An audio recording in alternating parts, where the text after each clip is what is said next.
tutakaribisha shekhe yangu Kiswahili chache na shekhe yangu wengine pia Kisomali chache. Imam yetu ya jamia, karibu shekhe yangu, Mungu akubariki. Sema neno moja mbili. Shukran. Assalamu alaykum wa rahmatullahi wa barakatuh.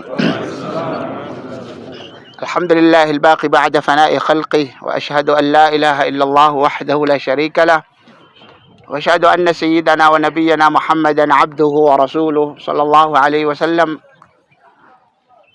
يقول الله تبارك وتعالى: منها خلقناكم وفيها نعيدكم ومنها نخرجكم تارة أخرى ولقد جئتمونا فرادا كما خلقناكم أول مرة وتركتم ما خولناكم وراء ظهوركم. Ndugu zangu, haitaji mazungumzo mingi kuhusiana na lile ambalo kwamba tumeliona sisi sote kushuhudia mwanzo mpaka mwisho.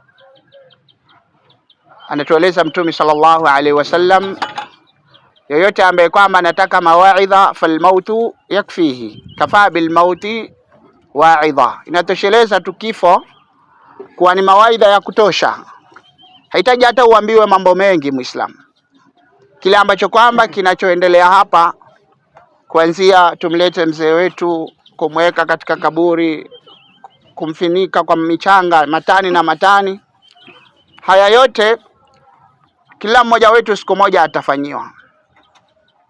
Allah tabaraka wa taala anatuambia kutokana na huu udongo, kutokana na hii ardhi tumewaumba, na ndani ya hii ardhi kadhalika ndio tunawatoa, na kadhalika tutawaregesha mara nyingine. Hakuna sehemu nyingine kwa binadamu jua azunguke aishi anavyoishi afanye anavyofanya isipokuwa ni katika sehemu hii. Ndugu zangu, kifo kina mawaidha makubwa sana, na kila mmoja wetu siku moja ataondoka katika ulimwengu kama Allah anavyosema. Aya hii tunaikariri sisi, tukifiliwa tunasema kullu nafsin dha'iqatul maut. Lakini je, tunaizingatia kikamilifu aya hii kwamba kila mmoja ataonja mauti? Kufa tutakufa siku moja, lakini je, tumejiandaa vipi kwa sababu ya kifo? Mzee wetu kwa muda ambaye kwamba namjua, alhamdulillah, ulikuwa unamtolea ushahidi pale msikitini akija na wajukuu wake. Sahi alikuwa na azma ya kwenda hija, karatasi yake hata ilikuwa inatayarishwa, iko tayari, ana passport, kila kitu.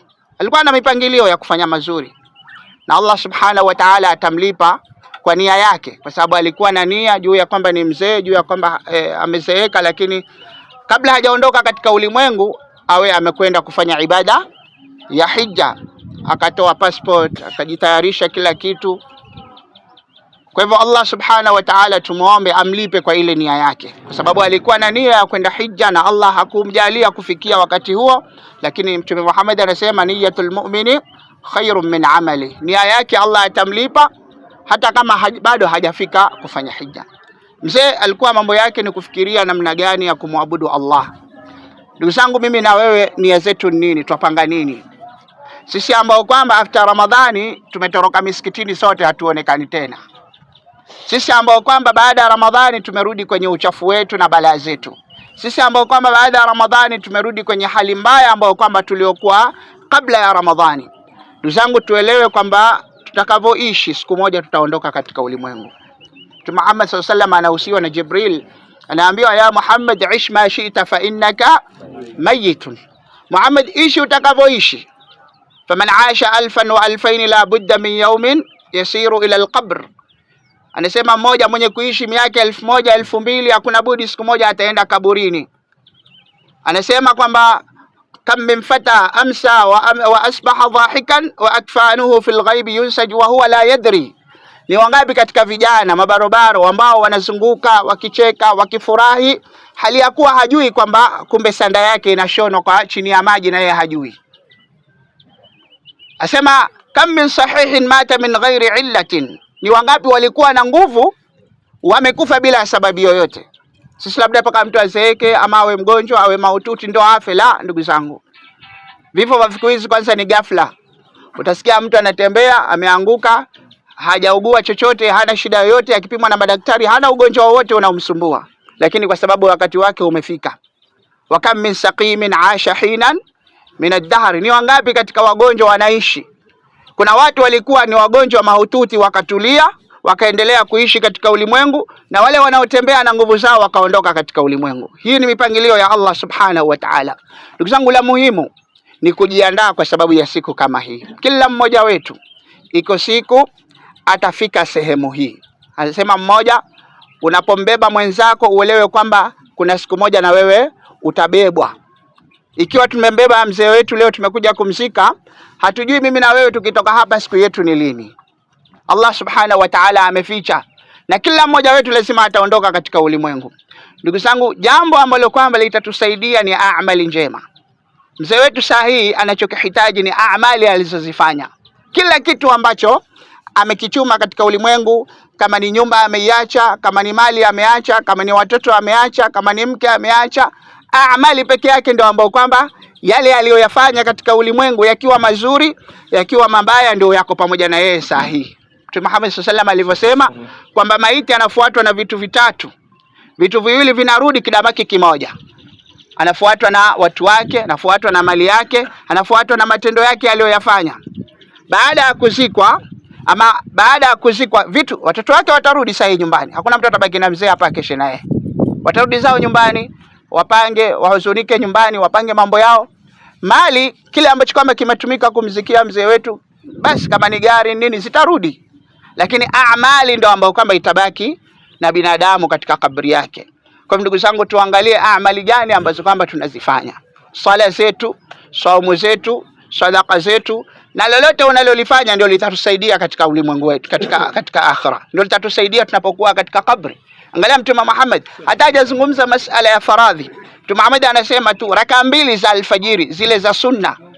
Ukifika msikitini kabla hujasali alfajiri ukasali raka 2 za sunna, Mtume Muhammad anasema ni bora kuliko ulimwengu na viliomo ndani ya ulimwengu.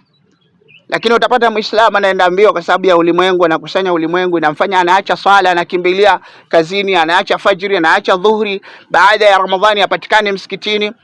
Amali gani ambazo zitatusaidia? Kila mmoja ndugu zangu anafaa ajiulize swali kama hilo. Jambo lingine ambalo Mtume sallallahu alaihi wasallam ametuhimiza ni kwamba tunapomzika ndugu yetu tumuombe tathbit. Mtume Muhammad anasema is'alu li akhikum at-tathbita fa innahu al-ana yus'alu. Muombeeni ndugu yenu tathbit. Tathbit ni kauli thabit, aweze kuyajibu maswali ambayo ataulizwa na malaika. Kwa sababu katika kabri hapa kuna malaika wawili, Munkar na Nakir. Wanamuuliza mtu maswali ambayo tumeyasoma madrasa, man rabbuka, man nabiyuka, ma dinuka, ma imamuka. Lakini hapa hakuhitaji memorization. Hapa kunahitaji amali zako ndio, ama amali zetu ndio zitatufanya tujibu maswali. Kwa hivyo Mwenyezi Mungu Subhanahu wa Ta'ala amjalie mzee wetu kaburi yake iwe ni bustani katika mabustani ya peponi. Amin. Na jambo muhimu pia nimeambiwa nikumbushe ndugu zangu, katika mkasa mkubwa wa Busia Waislamu hatuna makaburi. Hili ni jambo kila tukizikana lazima tukumbushane. Kila mmoja abebe fikra ni namna gani sisi kama Waislamu, hii ardhi si yetu mnajua nyinyi ndio? Ardhi ni ya serikali, tena ni temporary hapa. Kesho wenyewe akiamua kwamba jamaa tunataka kufanya mradi wetu fulani, ina maana makaburi yaliyoko hapa ndugu zetu watavunjiwa, atabandikwa majumba juu yake. Kadhalika baada ya hapo tutakuwa hatujui tutazikana wapi. Angalia mtu kama ana sehemu shamba, atazika mtu wake kwenye shamba. Yule ambaye kwamba amepangisha nyumba atazika wapi? Kwa ndugu zangu, ni swala siku ya Eid tumeambiwa hii kadhia, kila mmoja atumie uwezo wake na nguvu yake. Tuache kule nyuma kulaumiana kulifanyika, pesa ziko wapi, yameisha, kushaharibika. Sawa? Mamadha fata falinatadarakil baqi. Warabu anasema yaliyopita yamepita, tugange yajayo. Kuanzia hapa kwenda mbele, kila Muislamu, tofauti na kabila, tofauti na rangi, tofauti na sura, tofauti na wapi, kila Muislamu ana jukumu la kufikiria kwamba tutafanya sisi Waislamu kwa kauli moja sote. Tuachane yale mambo yetu, mgongano wetu, fitna zetu, kuvutana. Hapa kila mmoja anahitaji kuzikwa. Kila mmoja mwisho wake ndio sehemu yake. Yale majumba tumejenga nini, si sehemu yote. Hapa ndio sehemu ambayo kwamba tutakuja kuzikwa. Kwa hivyo kila mmoja abebe hii fikra, kila mmoja afikirie tutapata vipi ardhi ya makaburi. Mwenyezi Mungu Subhanahu wa Ta'ala ajalie mzee wetu kaburi yake raudha min riyadil janna. Amin. Naam, swali lingine pia tumekumbushwa mzee wetu labda alimkosea mtu, basi amsamehe kwa sababu ya Allah Subhanahu wa Ta'ala. Yeye bila shaka kama umemkosea yeye ameshakusamehe kwa hali hii ambayo kwamba yuko ashakusamehe. Kwa hivyo yeye tumsamehe kwa sababu ya Mwenyezi Mungu Subhanahu wa Ta'ala. اللهم ثبته بالقول الثابت، اللهم ثبته بالقول الثابت، اللهم ثبته بالقول الثابت. اللهم اغفر له وارحمه واسكنه في الجنة. اللهم اجعل قبره روضة من رياض الجنة، ولا تجعل قبره حفرة من حفر النار. اللهم اغفر لأهل القبور من المؤمنين والمؤمنات والمسلمين والمسلمات، وجعل اللهم في قبورهم الضياء والنور والفسحة والحبور والمغفرة على أهل القبور، إنك ملك رب غفور رحيم. دعواهم فيها سبحانك اللهم وتحيتهم فيها. ووضع إلهي سبحانه وتعالى ونجدي واي أدون كان واحد كهاري ملا إلهي سبحانه وتعالى موجي وحكلا وأدون كان كهاري دور ملا كل شيء هالك إلا وجه إلهي سبحانه وتعالى وبار صوب النقل دونه وعكسه هرو إذا روى إدمان دونان نبينا عليه الصلاة والسلام وحوله لبشيء أن كيجا تجي مذهبين إيه مالين إلا حلاية أو إن دردار ما يوعدنا إيو مدين صور دومنا يوضح midka ilaahay wuxuu dhahay waa kitaabka quraanka ah oo maalin kasta wuxuu kaaga sheekeynaa aakhira iyo axwaasheeda qiyaamo iyo miisaanka waxyaalo kala maray kaaga sheekeynaya iyo mid soo dhuumanaya uu dhahay kaadna waxa waaye malakumoodkii oo habeenkuu soo galaya waa marka walaalkeen insha Allah taala muuseygeena xaajiga Allah u naxariista halkaas ayaa noo dambaysa dhamaan waana iyo wacdi intaas aan ugu filin sanad hore ayuu rabay inuu xajka aada waraaqii loo hagaajiyay أنا ضميني وما إلهي وما سوق قدرين